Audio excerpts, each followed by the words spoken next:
The joke here at JCC is that if anyone hears you say, "Oh, I don't want to run camera," or "I don't think I can commentate," but that's the next thing you're going to do the next game. As the year gets going, sometimes that expectation grows. We try to teach the rules and guidelines, and then we're constantly telling them to break it. How have you seen broadcasting help students improve their communication skills? I tell them, you can advocate for yourselves without those challenges at the beginning. And without the kids that we had, I don't know if we are where we are right now. Hey everybody, welcome to another educator conversation. This week we are joined by Marcus Scheer. He's the Director of Technology at Johnson County Central Schools, and he's been there for 10 years and is absolutely just an incredible sponsor for their broadcasting program. And so thankful we learn something from him every day and a great contributor to the community. He's a future-ready educator, and so excited to have him share what he's building and has built at JCC. Welcome to the show, Marcus. Thanks for having me, Taylor. You bet. Well, these, as you know, and for our viewers know, we dive right in. And so want to ask you, what are the three most important things for a broadcasting teacher to know when starting a program? Well, I know right off the bat that you've talked to a lot of smart, intelligent, professional, lifelong educators that probably have better answers than I do. So I kind of took it. I think maybe I need to go at it from a different angle. A lot of times I hear from people who maybe feel obligated that they have to do live streaming or broadcast just because that's been added to their plate. The way I like to try to shift the focus is to always be thinking about, yes, you will have to do this because, from whatever circumstances come up. But how can you go from game one of streaming to okay, what's that one more thing we could do to make it better for game two? What's that one more thing to get better for game three? And I guess when we talk to our crew, we always reflect on our last broadcast, and we always look at the three things we did well and then three things we can improve on. And normally for a crew that's fairly new, early on in the year, the three that they did well and is pretty easy to do because they're learning. It's midway through the year that what they did good, they don't realize, oh yes, we still are keeping our cameras level. We're still following the ball. But what I think they keep forgetting about that because we're always striving to figure out what's one more thing we can do better. Maybe it's a transition in and out of a commercial that can change. Maybe it is getting a different video angle when normally it's just a break that no one's doing anything. But it's not like trying to think big picture. It's like small little things that you can add on to make it better. Takes the pressure off if you just think about one thing as well. I really love that. And I'm sure you get a lot of great feedback from the students. It's, and that mindset of doing one more thing has resulted in what you have built. So I love that mindset. That's a great piece of advice and just way to think about anything you do in life, right? Yeah, and I guess I can kind of see it in how we structure a brand new person to running the camera. Yes, we could tell them everything that first day, but that's way too much. So you have to kind of pick and choose what you're going to teach them first, and then after maybe the first half, you can be like, "Hey, great, you're focused on the action, but now there's just one more thing now you could do, and that's more advanced than what you did the first half." The best way I can explain that is like when I'm teaching someone a board game, we don't go over and sit down and read the whole instruction book right away. We start playing and I give them the base rules, and then we can kind of add that nuanced or advanced stuff as we go. Awesome. Okay. I know you got two more that you want to touch on. Yeah. So the joke here at JCC is that if you say, or if anyone hears you say, "Oh, I don't want to run camera," or "I don't think I can commentate," but that's the next thing you're going to do the next game. And I try to encourage them to do that sooner than later to keep the pressure down because I tell them always that people understand that it's a student broadcast. But as the year gets going, sometimes that expectation grows from our audiences of producing that higher value. But yeah, we set out where everybody tries to be well-rounded and trying every single job. Because even though, and I tell them all the time, you're not necessarily in Strive to get a job to run a camera, but the skills that you learn will help you in the future, whether it's through the rest of high school or and beyond. Yeah, I love that. And I think if I remember correctly, Philip, who was one of your former Strive students, started with running the camera and became one of your really dynamic play-by-play and sports broadcasters, right? Yeah, he was probably considered more the techie side of things and would run the computer and camera and got comfortable running those. But you don't know, it's not even something that comes to mind on a specific moment that you became a commentator, just because that's kind of our expectation. Hey, we're going to have you help commentate tonight. And then before you know it, you get a couple of games in, and then yeah, he ended up being one that really took pride in me becoming a good commentator. I love that. And the last one, what the why? Yeah, the why. I don't know the exact professor, but I'll probably take this back to college. It's kind of like photography, is that you learn like the rule of thirds and all these techniques for taking photos. Um, how to frame a shot, what that all these different things. But it's learning the rule and then learning to break them. And if you just tell people all the time, like if I tell my camera operators just to do this, do this, do this, yes, that might get the correct image in the next 15 seconds. But then what are the odds that you have to do that again in an hour or in a week? And so we really go to the why of why you were doing this. Yes, when you get into the half court shot for basketball, you don't want to cut off the backboard. You don't necessarily need to see half court, but why is that? And in what scenarios are you maybe pulled back and a little bit wider zoom because you know of a certain scenario that might be happening for that. So we try to teach the rules and guidelines, and then we're constantly telling them to break it.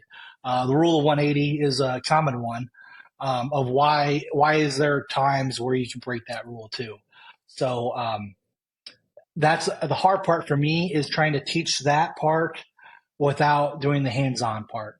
Because now in the last couple of years we've had a class, and it's a literal class that we have time during the day, but I struggle with how to teach out without having actual real life examples of people that we're following with a camera or commentating on. But like from early on, I've always been with our crew and can provide feedback and kind of talk things through like that. I think you were the first broadcast advisor, teacher, coach that I heard of, and now I know a couple others do this, that put an earpiece in and you're actually listening into the broadcast, so you can provide some coaching to them in between. And then you're also maybe watching, and you do a phenomenal job of this, taking clips from your games and then posting them to social, which you're screen recording from your phone. So you're actually watching the product that they're producing. So it gives you insight to then provide coaching and feedback. Yeah. And, if you just look at it from right now, if you have multiple cameras and two commentators, it might be hard to be like, hey, how am I going to give feedback for everybody? Somebody's going to, and I think what was nice for us is that you steadily grow that. So like early on, it was just a camera that we were setting up. So I could talk to that person, and then we were adding commentators, so then I could talk to them, and then that experienced camera person could be talking to the new camera person. And then after we got commentators going, then I could talk about camera switching, and I could talk to those people about it, while experienced camera commentators could talk to those guys. And so, the turnover of only having kids in school for, high school is 4 years, can really put a damper on trying to maintain a product. But it's nice when those students can kind of help each other learn the skills and keep them accountable. Actually, one of my favorite things to do is to go visit other Stripe schools when I can. And I was actually just at Auburn the other day, and they had a lot. Like, everybody struggles with trying to find numbers, but Auburn had a good chunk of kids there, and there was a couple kids that kind of showed up a little bit late, but it was the other students there that kind of kind of got on them, and I had friendly chatter about being accountable and showing up on time. And when I think the students kind of take on that role, that is it makes life easier for the Strive sponsor. I absolutely love that. I'm so glad you mentioned that, because it's one of our core values is empower, and those students are empowered. I know the advisor there and teacher, Trey, is a basketball coach, Yep. so he can't be up there, just like Tara, who we had on the show previously. And just a shout out to Southeastern Nebraska, not only for incredible boys basketball teams and girls basketball teams, but your guys' broadcasting programs are on fire, which is so cool. Like, you guys have great products on the floor. You're putting on, Yep. great talent, and then you're backing that up with student talent, and you're empowering those students. So I absolutely love that. How have you seen broadcasting help students improve their communication skills? I would say that, like, for anybody who's worked in like in a high school building, you can kind of tell who's a freshman student coming in if your building's lowest grade are freshmen, and you can kind of see that adjustment period, right? Of them getting used to a new building, being the young, they maybe went from being the oldest grade level in their building to the youngest. And that goes from everything from being more outspoken or more outgoing. It might be a little bit different when you're a freshman. Um, but by now, in February of the school year, those freshmen are pretty integrated into the building, and it's harder to tell the difference between freshmen than anyone else. I think it's kind of like that. That Strive and broadcasting kind of expedites that familiarity of getting used to communicating with others. Becoming a little bit more confident to be a little bit more um, outspoken, and not as, I mean, maybe outspoken isn't the correct word for that, but just a little confidence in terms of being able to speak up for themselves. Um, and actually, for our class, one of the big things we talk about is advocating for themselves. So, you know, we're a smaller school, and there's kids that have multiple types of commitments, and we tell them that yes, like there's some things that are going to always be out of your control. Um, basketball games, we can't really schedule those around one student's schedule, right? But there are things you can control. And so, like, I try to give all of our kids our whole year's schedule right away. And I tell them, you can advocate for yourselves, whether it's a job outside of school, whether it is your home, family activities, whether maybe it's homework or whatever, that you can kind of advocate for yourself, and having that confidence to communicate with teachers or other students. I think eventually comes for a lot of students, but doing it through like when they're involved in the broadcasting side of it, it just helps speed up that process. And so I think they're ahead of their peers when it comes to that. Yeah, absolutely. And you mentioned something about an example, your pre-concert Yeah. game you play. You want to So share a little bit more about that? okay, actually, if you go back to Heartland Hoops, a lot of times like the person operating like the camera switcher is maybe operating with three new camera operators that they never talked to before. And when you get to multiple cameras, it's sometimes nice so those operators can be like, hey, I maybe have the best view of that. Well, if you're the camera operator and you're like, hey, I have the best view, that's not really helpful for the camera switcher if they don't know who you are. So like, the way we kind of design this game is to help fix that type of issue. So if I was that camera operator and I'm on camera 3, I could be camera 3 has that shot instead of saying I have that shot. Camera 3 has that shot because then that's beneficial for the camera switcher. the game we play is also because uh, it kind of depends on which students are more experienced than the others, but a lot of times you're kind of helping direct your cameras to where you need to be. And you can't just say, "Hey, camera one, go over there," or "Camera one, go to the bench." Well, which bench? So you need specifics about uh, go to black 34, go to white one, and using jersey colors, jersey numbers, um, actual directions: left, right, up, down, front row, back row. And so the actual game we play is we're at a concert, and one person will pick out somebody in the crowd, and I might say, okay, I got someone with a Husker hoodie. And then everybody else has to guess which person that is, but they can't just say, "Oh, it's that guy," or "Oh, it's that guy." No, they have to be like, "Okay, it's a person in the front row, left in the front left section in the front row," or yeah, maybe they're a student in the they have to actually use specific instructions as if they were directing a camera to that direction. Um, So then they're not always just saying, "Hey, go over there," or find something different that they can give actual beneficial direction to camera operators. So just so I'm clear and people watching, that's Yeah. incredible because they're having to be very specific in their Yep. communication essentially over communicating where they're like, no, it's right there. Yeah. No, that doesn't help me. I don't know where you're talking about. So you do this before a game, like in class, you're practicing this, like you're pulling up something, or this is before the game, everyone's there and you're just Yep. talking over your communication headsets. Yep. Most of the time, we mostly do this during concerts, but it could be before a game where everybody's there and we're just waiting for it to start. And no one's literally operating any equipment necessarily. We're just going down the road where I get a pick. Because a lot of shot times when you're doing a game, you're like, "Oh, that guy is like went all out and is decked out in gear, has face paint on and everything, and we want to get a shot of them." Or maybe you want a shot of cute kids. You want to be able to provide those instructions to your camera operators. So um, it's actually really interesting to see people get better at playing that game as we go on through the year.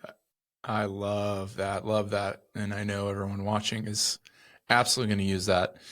And if you do have multiple Yep. cameras, can you emphasize how important it is not only communication to have the communication headsets, what that's done for you guys? I know you had run XLR cables Yep. and stuff early on because you shouldn't be doing multicam if you don't have headsets. Would you agree? Correct.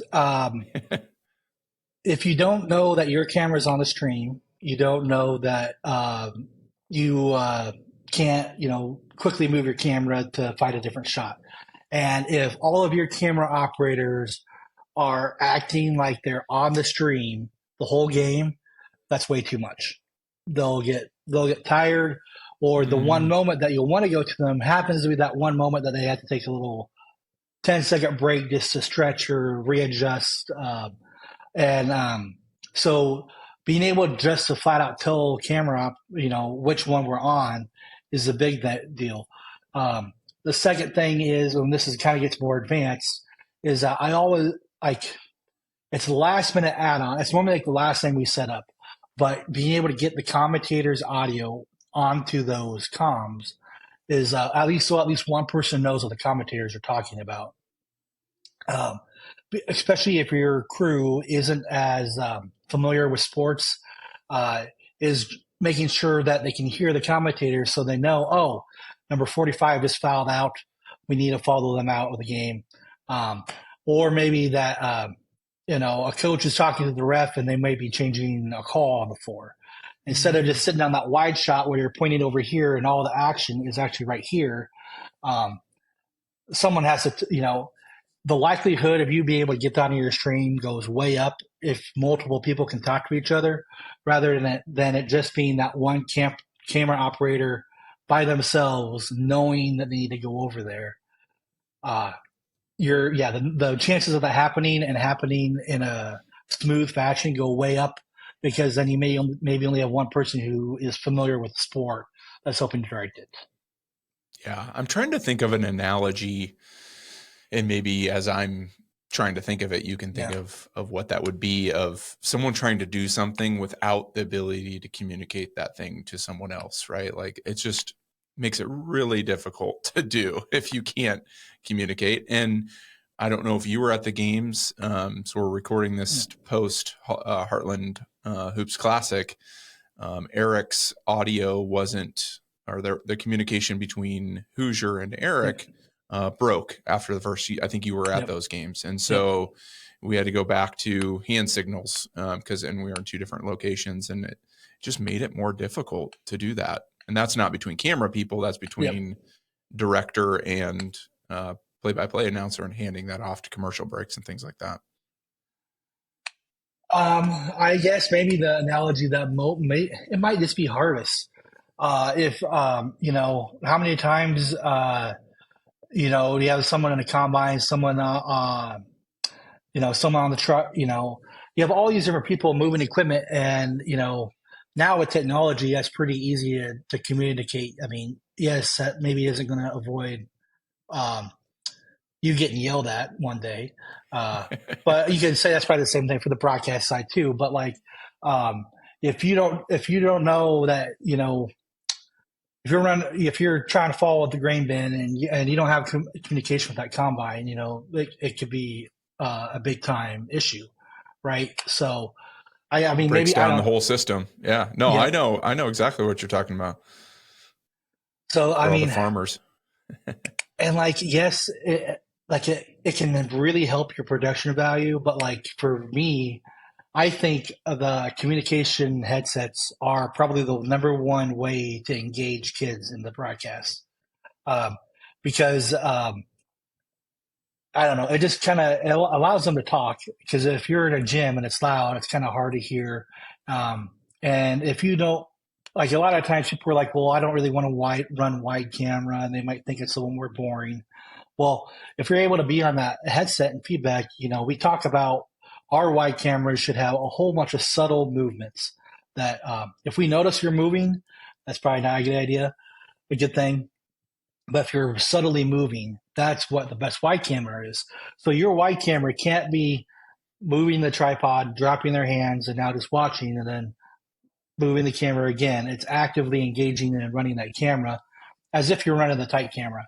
And without having those communication headsets, I think it's hard to be able to explain and emphasize that to kids. And of course, like you want the majority of that chatter to be production chatter, but inevitably there's going to be some other chatter, and that can kind of help still grow your team and grow communication and just add some engagement that way. Yeah, yeah, I'm so glad you touched on that. That's really key, and one of the benefits of adding the communication headsets, even if you do have just a single camera, having that camera person have a headset to be able to hear the announcers, right? Some type of engagement to keep them locked in, because you can kind of get bored. You can miss the action if you're just kind of, spacing out. I know all of us have been there before. So off script a little bit. And if you aren't able to come up with anything, that's fine. But I wanted to ask, just because a lot of schools, and I know you deflect this, but a lot of schools look to JCC and what you do, the quality that you broadcast, right? And you should be proud of that, the work ethic and time you spend in that. But I think this would be interesting to ask if there's anything that, if you go back to the beginning of starting this program, so if you can remember that, right, the equipment you had, us working together, which I think you landed on us because you saw our scoreboard and wanted to kind of integrate that into what you're doing. What would you do differently, or what would be the one thing you'd change right from the start that, looking back now, you appreciate? Yeah, I don't know if there's anything in particular because, like, right when it comes to mind is that, well, I don't know if I would change anything because without those challenges at the beginning, um, and without the kids that we had, I don't know if we are where we are right now. Um, I love because that. like when I think about like the equipment we had and the students we had, um, like the first commentator we ever had, great kid, but I don't know how much sports he had watched before ever. Um, but he had a great personality and was willing to try it out. And to this day, I have people you know, talk, reminisce about what that was like those first few years. And Nice. so, you can see even from within a year, um, and I think actually sometimes you can see the growth better from September to January more than you can Mm, from the end, like right now to August, just because those repetitions that you're getting is where you're going to get your improvement. Um, and as you improve, that's where you can kind of get everybody else on board. That's when you can rally the troops to raise money to fund the next. So we're not just running a camera that was already 10 years old when we first started. Um, so I don't know if there's much I would change from the start. We were just fortunate here because we kind of had everybody on board at the same time. We had our 80, our administration, and all of our coaches were pretty open to the idea. Um, and some I'm not going to speak on that behalf of every coach, but I know sometimes having extra film available on them isn't necessarily what they are hoping for. But our argument at the time was huddle was becoming so ubiquitous that there's already going to be film, and yeah. I think that's still true today. So yeah, I think we were really fortunate here of when we started because we were able to um, start small and kind of grow every year, and it wasn't like we jumped into where we are now. So Yeah. um, No, I absolutely love that. And I think it's fun to look back at that and appreciate, yeah, some of the things you had to go through to get to where you're at now. If you would start over and it be where you're at now, like it wouldn't feel like you grew, right? Which leads into the next part of, our partnership and collaboration with you. Um, how has that helped you improve as a tech director and broadcast advisor and coach at your program? well, I would say for like it's just all is about the community because in my role for technology, having some sort of community is important as well because sometimes there's not a lot of your own peers to talk to within your district. You kind of have to go outside of that. And there are certain jobs at schools that are kind of like that. And without having that community to bounce ideas off, to ask questions, to vent, to collaborate with, you can feel like you're stuck on an island and feel like you don't have enough support. But I think having like the biggest thing for the resources for Strive is that you always have a network of people you can ask questions for, um, to challenge each other, to become better. Because I see that in a lot of other school activities.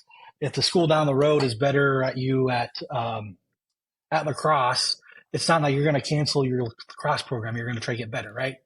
But sometimes on the broadcasting side, it feels like if you have a if you have if you have a neighboring school that's really good at broadcasting, um, that may not be enough to convince your school to also become good at broadcasting. Mm, It might be, oh, we just need to get it done, and we can't be as good as they are, so they just go a more simple route.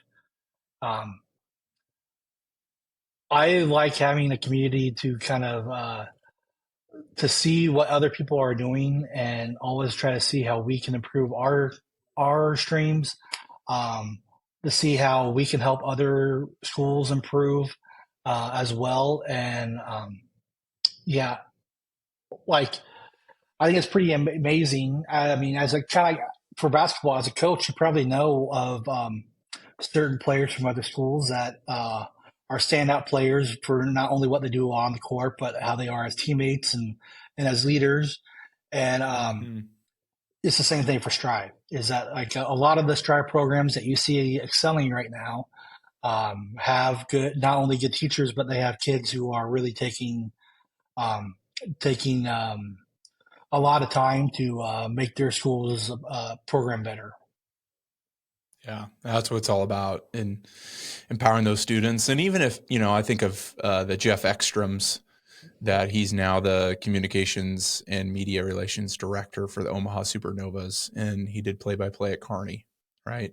Yeah. And just the experience, the team, and you've got an incredible culture at JCC where you're, I know you were a little worried at the beginning of the year because you had a whole new crop of students, and the standard has still been met because you've established that standard, because you have the culture for that. And I think that's really, really important. And I love how this whole conversation, we've talked a little bit nerdy with broadcast stuff, but it's been more about the why and one more thing, and the technical things can all be learned. And that's what's so great about the community as well, and the resources we try to provide in training. But you got to have those other things that you mentioned at the beginning in order to even, get those other things up and rolling and adding equipment and things like that. Yeah. So one example I would say is that, if you look at our setup, or probably anybody's setup, when you get everything set up and you try to tell a kid, okay, can you double check that the camera is plugged into this, whatever, that might be a lot. But we aren't necessarily, we onboarded another new student who just started this semester. And, Awesome. we're not trying to tell them, okay, you got to plug this exact port into this exact port and with this exact cable and all this stuff. But it's like, okay, what's the signal path? For us, it's going from a camera to the camera switcher, from the camera switcher to the capture card, and the capture card to the computer. And if you know that path, and if you're able to explain that path and double check along the way, you have enough information that you can then explain to somebody else, even if it's over the phone, and they can help figure out how to help you fix that problem. And so we're trying not to overwhelm with the technical part, but just knowing the overall philosophy of what things should be, how can they check along the way to see where it's at. And then with that enough information armed, then they can maybe explain it to somebody else who may have that more technical experience. Life skills right there. Yeah. Marcus, can't thank you enough for all the work you're doing at JCC, the work you help us with productions, the time you spend doing that. I hope it inspires you that are watching. In the show notes, we'll leave some links to check out Marcus's work that he does and the students' work that he's a part of. And as you can tell, it's all about community. It's all about collaboration. He lives and breathes it. And I hope this conversation helped you level up your broadcast and digital media program. Thanks, Marcus. Yeah, thanks for having me.